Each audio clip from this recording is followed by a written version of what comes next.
Welcome to expert with Gauri. Today we learn 9th standard mathematics part 2. यामधील second chapter पाहत आहोत आपण parallel lines आणि यामधील प्रॅक्टिस सेट 2.1 आपण पाहत आहोत. आता हा पार्ट सेकंड आहे, कारण पार्ट 1 मध्ये सगळे क्वेश्चन जर आपण सॉल्व्ह केले असते तर व्हिडिओ खूप मोठा झाला असता.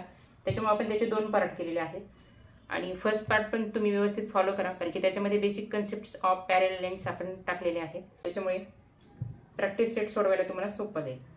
ओके, थर्ड क्वेश्चन आहे. इथे आपल्याला ही फिगर दिलेली आहे, फिगर 2.7. क्वेश्चन आहे in figure 2.7 line L parallel to line M. म्हणजे लाईन एल आणि लाईन एम दोन्ही एकमेकांना पॅरलल आहेत. And line N parallel to line P. या दोन लाईन आहेत त्या एकमेकांना पॅरलल आहेत. यावरून आपल्याला आता फाइंड अँगल ए, अँगल बी आणि अँगल सी करायचे आहे from the given measures of and angles. आता इथे आपल्याला फक्त एकच अँगलची मेजर दिलेली आहे 45 डिग्री. इथे बघा अँगल बी ची जी मेजरमेंट आहे ती आपल्याला पटकनी फाइंड आउट करता येईल जर का आपण हा अँगल काढला तर. मग आता तो अँगल काढणं आपल्याला एकदम इझी आहे, कारण की हा अँगल आणि हा अँगल याचा जर का विचार केला तर हे दोन्ही लिनियर पेअर आहेत. त्याच्यामुळे first to find out this angle. आता ए बी सी आहे, त्याच्यामुळे इथे आपण डी हा अँगल घेऊ. First to find out measure of angle D. त्याच्यामुळे इथे कन्सिडर करू आपण, कारण की तो आपल्याला फाइंड आउट करायला सांगितलेला नाही आहे, पण आपल्याला गरज वाटते तो फाइंड आउट करण्यासाठी. त्याच्यामुळे आपण इथे कन्सिडर हा शब्द घेतला आहे. Consider angle D as shown in the figure.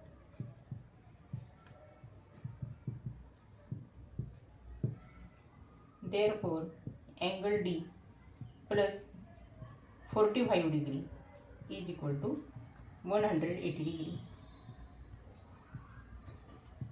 into bracket angles in linear pair.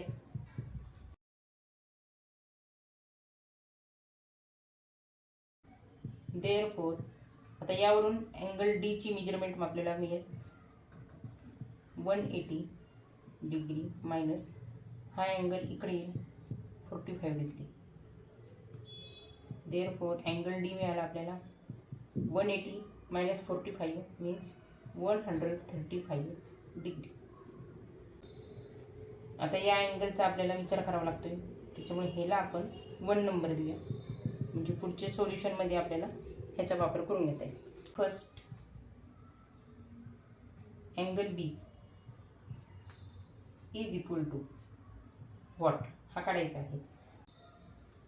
Line L parallel line M and line P is there transversal.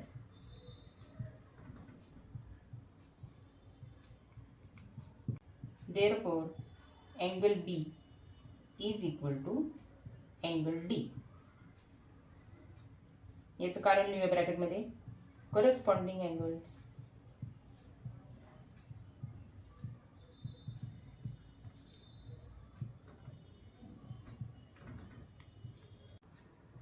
Therefore, angle B is equal to the D किती आहे आपण first मध्ये पाहिले 135, तेवढाच angle बी असणार आहे 135 degree. इथे लिहूया फ्रॉम 1. ओके, आता ज्या ज्या इन्फॉर्मेशन आपल्याला मिळालेल्या आहेत त्या मी यामध्ये टाकून दिलेल्या आहेत फिगरमध्ये. त्याच्यामुळे आपल्याला आता 3 प्रकारच्या इन्फॉर्मेशन मिळालेल्या आहेत. 45 डिग्री डी मिळाले आहे, 135 डिग्री आणि बी पण मिळाले 135 डिग्री. ओके, कारण की आपल्याला आता पुढचे अँगलचे जे मेजर आहे ते फाइंड आउट करण्यासाठी लागणार आहे. आता आपण मेजरमेंट ऑफ अँगल बी चा काढला होता, त्याच्यामुळे angle B is equal to 135 degree. याला आपण 2 नंबर देऊ, म्हणजे लक्षात येईल पुढच्या प्रोसेसला. आता आपल्याला बी मिळालेला आहे, त्याच्यावरून अँगल बी काढता येईल, कारण की तो व्हर्टिकली ऑपोजिट अँगल आहे, त्याच्यामुळे इझी जाईल. त्याच्यामुळे angle A is equal to what. त्याच्यामुळे angle A is equal to angle बी.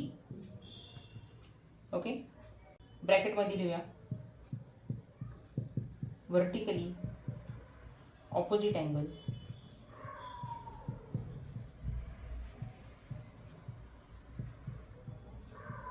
आणि व्हर्टिकली ऑपोजिट अँगल्स नेहमी इक्वल असतात, त्याच्यामुळे therefore angle A is equal to angle B ची आपल्याला व्हॅल्यू माहिती आहे 135 डिग्री, त्याच्यामुळे अँगल ए सुद्धा झाला 135 डिग्री. आता इथे आपल्याला लिहिता येईल फ्रॉम 2, कारण की 2 मध्ये आपण सोल्युशन दिलेले आहे की अँगल बी कसा फाइंड आउट केला. तो बी ची व्हॅल्यू आपल्याला मिळाली होती 135 डिग्री, त्यावरून इथे आपण ब्रॅकेटमध्ये टाकले फ्रॉम 2. आता याचवरून अँगल सी याचे मेजरमेंट पण आपल्याला काढता येईल. लाईन एन आणि लाईन पी हे एकमेकांना पॅरलल आहेत आणि अजून एक इन्फॉर्मेशन म्हणजे line M is the transversal, ती आपण राईट डाऊन करूया. इथे मी स्टार देते म्हणजे अँगल सीचं आपण फाइंड आउट करतोय हे लक्षात येईल. Line N parallel to line P and line M is the transversal. यावरून आपल्याला अँगल सी काढता येईल. आता therefore angle C is equal to angle A. याला ब्रॅकेटमध्ये नाव देता येईल आपल्याला अल्टरनेट अँगल्स.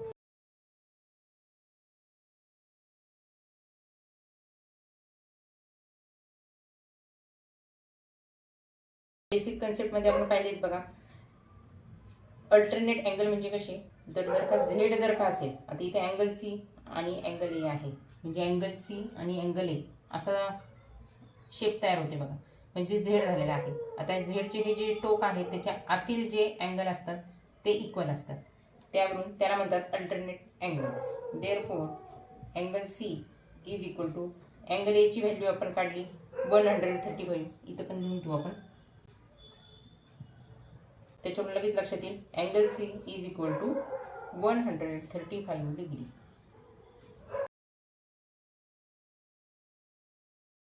अँगल ए बघा इथे 135 डिग्री आला, त्याच्यानंतर अँगल बीचं मेजर आले 135 डिग्री आणि अँगल सी पण आले 135 डिग्री, म्हणजे तिन्हीचं उत्तर एकदम सेम आलेलं आहे. क्वेश्चन 4 आहे, in the figure sides of angle PQR and angle XYZ are parallel to each other. Prove that angle PQR congruent to angle XYZ. म्हणजे आता इथे आपल्याला प्रूव्ह करायचे की हे दोन्ही अँगल्स अँगल PQR आणि अँगल XYZ हे दोन्हीही अँगल्स एकमेकांना कॉन्ग्रुएंट आहेत, म्हणजेच इक्वल आहेत. आता हे प्रूव्ह करून कसं दाखवायचं, तर आता त्यासाठी आपल्याला या साईड्स ज्या आहेत त्या आपल्याला वाढवावे लागतील. या साईडला, या साईडला, या साईडला, या साईडला. आता या साईड्स मी तुम्हाला डॉटेड लाईनने वाढवून दाखवते.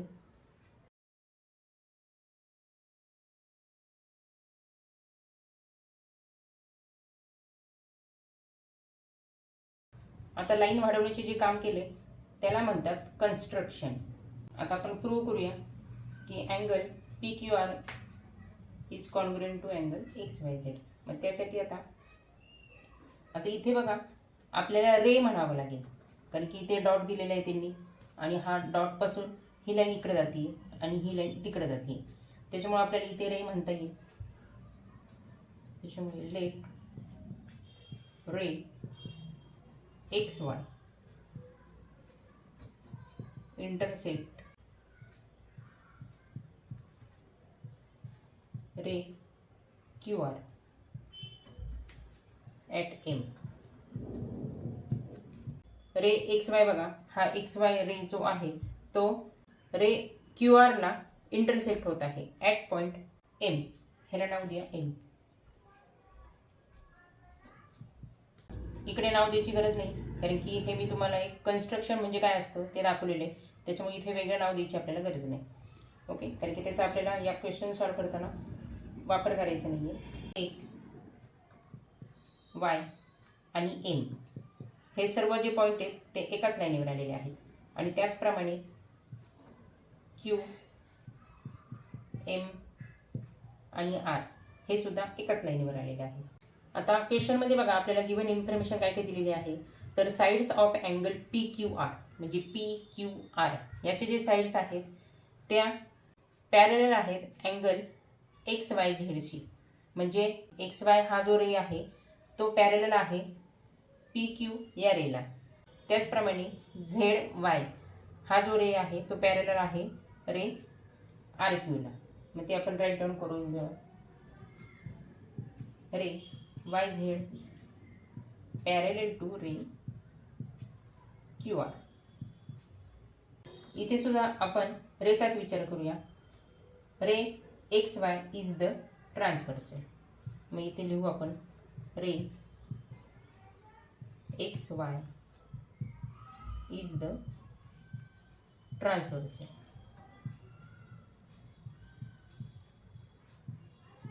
त्यामुळे इथे करस्पॉन्डिंग अँगलचा विचार करता येईल. Angle X Y Z are congruent to angle Y M R. Okay, कारण की त्याला म्हणायचे करस्पॉन्डिंग अँगल्स. ह्याला 1 नंबर देऊ आपण. म्हणजे अँगल एक्स वाय झेड इथे एक सिम्बॉल देते मी, डॉट देते, is congruent to Y M R. आता इथे हाच सिम्बॉल देते डॉट. म्हणजे हे दोन्ही अँगल कॉन्ग्रुएंट झाले, सेम झाले हे लक्षात येईल. त्यानंतर पुढील इन्फॉर्मेशन दिलेली आपल्याला. रे वाय एक्स आणि रे क्यू पी हे दोन्हीही एकमेकांना पॅरलल आहेत. Ray Y X parallel to ray Q P. कारण की ही इन्फॉर्मेशन आपल्याला क्वेश्चनमध्ये दिलेली आहे. Angle P Q R and angle X Y Z are parallel to each other. त्यांच्या साईड ज्या आहेत त्या एकमेकांना पॅरलल आहेत. त्याप्रमाणे Y X parallel to Q P झालेला आहे. आणि याचा ट्रान्सव्हर्सल जर का पाहिला तर क्यू आर हा त्यांचा ट्रान्सव्हर्सल होतो बघा या दोन रेचा. त्याच्यामुळे इथे लिहू आपण ray Q R is the transversal.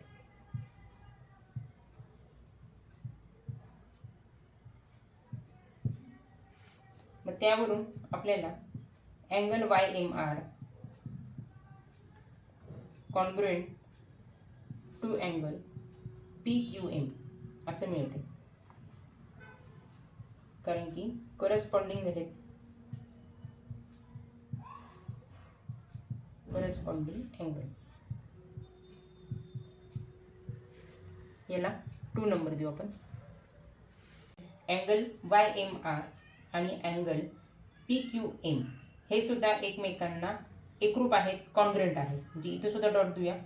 कारण की हा अँगल सेम आहे, हा अँगल सेम आहे आणि हा सुद्धा अँगल सेम आहे हे त्याच्यावरून आपल्याला लक्षात येईल. त्याच्यामुळे इथे म्हणता येईल आपल्याला करस्पॉन्डिंग अँगल्स. आता ह्याला मी 2 नंबर दिलेला आहे. Therefore angle P Q M congruent angle X Y Z. हे प्रूव्ह झालं. कसं प्रूव्ह झालं तर फ्रॉम 1 अँड फ्रॉम 2. हा जो 1 आहे त्याच्यामध्ये आणि हा जो 2 आहे त्याच्यामध्ये कॉमन अँगल आलेला आहे. अँगल वाय एम आर आणि अँगल वाय एम आर. हा जर का कॉमन अँगल आपण बाजूला ठेवला तर उरलेले कोणते आहे तर उरलेले आहे एक्स वाय झेड आणि अँगल पी क्यू एम. म्हणजे फ्रॉम 1 आणि 2 हा जो कॉमन आहे हा कॅन्सल करू आपण. मग रिमेनिंग अँगल कोणते राहिले अँगल एक्स वाय झेड आणि अँगल पी क्यू एम. म्हणजे अँगल एक्स वाय झेड आणि angle P Q M are the congruent. आणि आपल्याला प्रूव्ह करायला काय सांगितलेलं आहे तर angle P Q R congruent to angle X Y Z. यावरून काय लक्षात येईल बघा अँगल पी क्यू एम म्हणजेच काय आता क्यू एम आर हे एकाच लाईनीवर आहेत. आपण इथे लिहिलेलं होतं बघा QMR हे एकाच लाईनीवर आहेत. त्याच्यामुळे अँगल आपल्याला डायरेक्ट इथं PQR सुद्धा घेता येईल. आता PQM congruent to angle XYZ आहे. मग त्याच्यामुळे angle XYZ congruent to PQR असं आपल्याला लिहिता येईल. Therefore angle PQR congruent to angle XYZ. लागला तर इथे आपण लिहून ठेवूया, कारण की QM आणि R हे एकाच लाईनीवर आहेत. क्वेश्चन 5 साठी ही फिगर दिली आपल्याला. In figure 2.9 line AB parallel to line CD and line PQ is transversal. Measure of one of the angles is given. Hence find the measures of the following angles. आता angle आपल्याला कोणकोणते find out करायचे आहेत, तर angle ART हा angle, angle CTQ, angle DTQ आणि angle PRB. Solution. First angle write down करू आपण. अँगल ART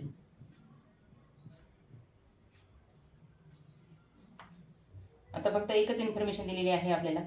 अँगल BRT दिलाय 105 डिग्री. त्याचा सपोर्ट घेऊन आपल्याला बाकीचे फाइंड आउट करायचे आहेत. आता अँगल ART जर का पाहिला तर इथे आहे, म्हणजे अँगलची आपल्याला मेजरमेंट दिलेली आहे. अँगल BRT तो त्याच्या शेजारीच आहे. शेजारीच आहे म्हणजेच काय, तर हे अँगल लिनियर पेअर आहेत. Therefore angle ART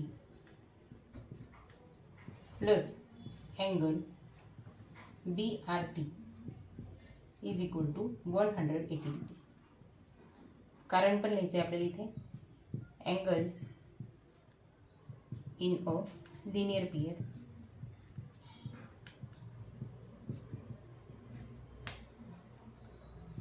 therefore angle ART. आता मेजरमेंट ऑफ अँगल BRT दिलाय 105 degree is equal to 180 degree. Therefore angle ART is equal to 180 degree minus 105 degree. कारण की हा प्लस होता बघा, साईड चेंज झाल्यामुळे हा मायनस झालाय. देअरफॉर अँगल ART मिळाला आपल्याला. फर्स्ट क्वेश्चनचा answer 180 minus 105 is equal to 75 degree. आता हे जे मिळाले ते फर्स्ट क्वेश्चनचा आन्सर मिळाले, त्याच्यामुळे ह्याला 1 नंबर देऊ आपण.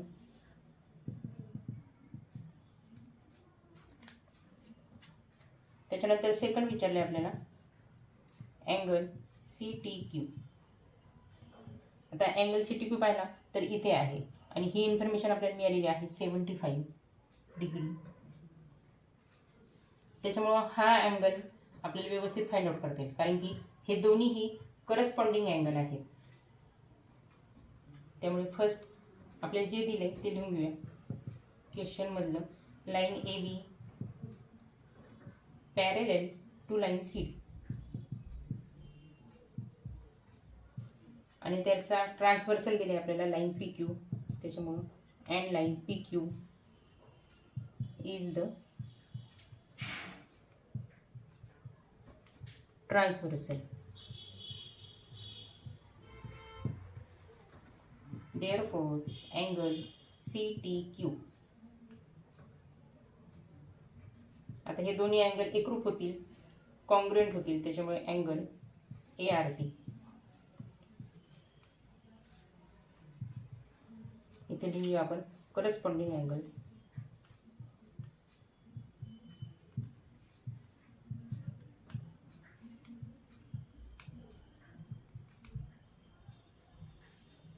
Therefore angle CTQ. आता हे दोन्ही कॉन्ग्रुएंट आहेत म्हणजेच काय, इक्वल आहेत. Angle ART is equal to 75 degree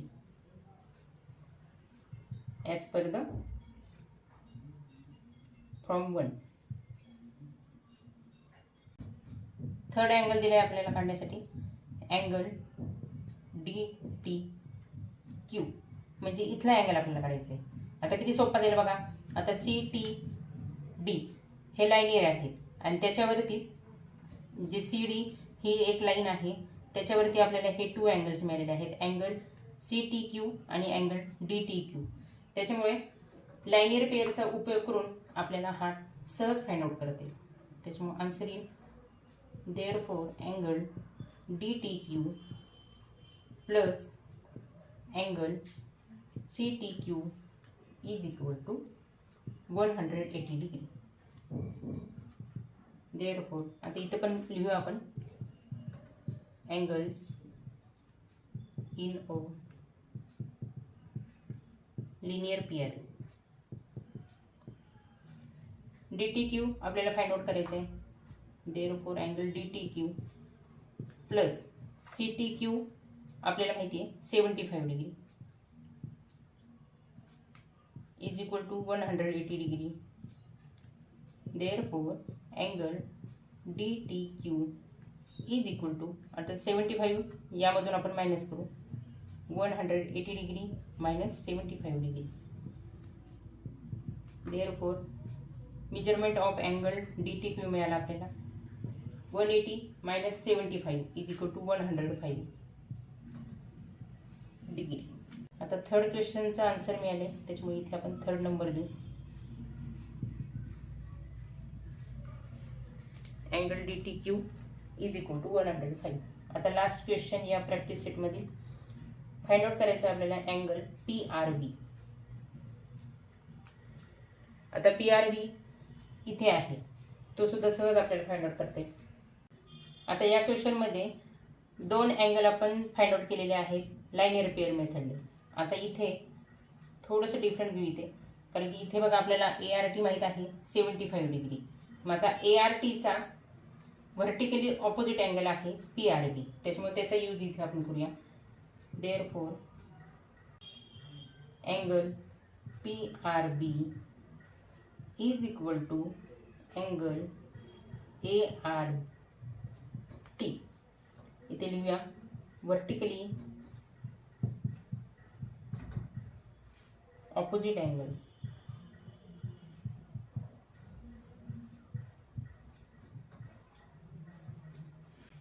therefore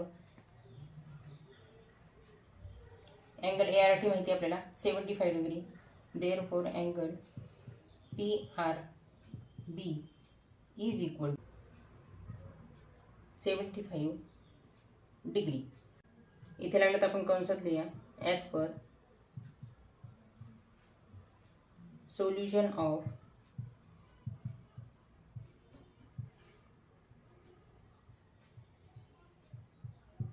question 1 angle ART. आता हा क्वेश्चन 4चा आन्सर आले, त्याच्यामुळे ह्याला 4 नंबर देऊ. ओके स्टुडंट, या क्वेश्चन बरोबरच प्रॅक्टिस सेट 2.1 इथे कंप्लीट झालेला आहे. त्याच्यामुळे व्हिडिओ जर का आवडला असेल तर लाईक, शेअर आणि सबस्क्राईब करायला विसरू नका.